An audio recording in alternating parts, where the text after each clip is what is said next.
अस्सलाम वालेकुम। आज जो सेल टैक्स केस सीरीज में केस है वो एडवांस टैक्स पे है। बेसिकली इस केस में ये हुआ अंडर सेक्शन 47 के अंडर जो टैक्स अथॉरिटीज है उन्होंने जो है ना वो एडवांस टैक्स की डिमांड की, तो क्वेश्चन किया। बल्कि इसमें ये होता है कि हाई कोर्ट ये कहता है कि अगर कोई टैक्स पेयर अपना जो है एडवांस टैक्स की एस्टिमेशन करता है या देता है तो वो ठीक है, वो राइट पे है। अब सेल्फ असेसमेंट वो करता है कि मेरा ये एडवांस टैक्स बनता है, और इसमें जो डिपार्टमेंट है इसको राइट और रॉन्ग या सही गलत नहीं कह सकता, या डिमांड नहीं कर सकता, या इवन फोर्स भी नहीं कर सकता कि आप एडवांस टैक्स ये आपका गलत है या सही है। ठीक है, इसमें जो ओनली रेमेडी जो डिपार्टमेंट को मिलती है कि वो डिफॉल्ट सबचार्ज अंडर सेक्शन 205 जो है वो करे कि वो डिफॉल्ट सबचार्ज लगा सकता है। आपके एडवांस टैक्स की एस्टिमेशन को टैक्स पेयर की जो है उसको सही या गलत नहीं कह सकता कि ये आपने एस्टिमेशन जो एडवांस टैक्स के under section 147 income tax ordinance को आपने सही नहीं की।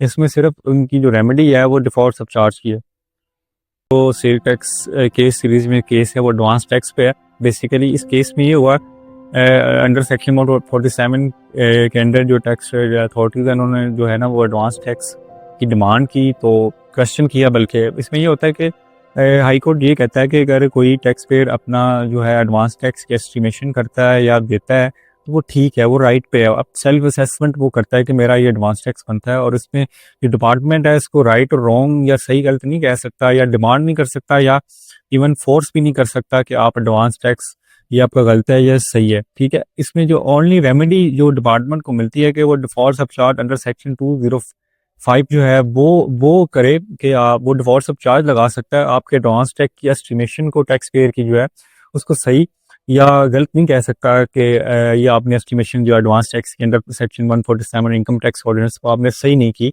इसमें सिर्फ उनकी जो रेमेडी है वो डिफॉल्ट सबचार्ज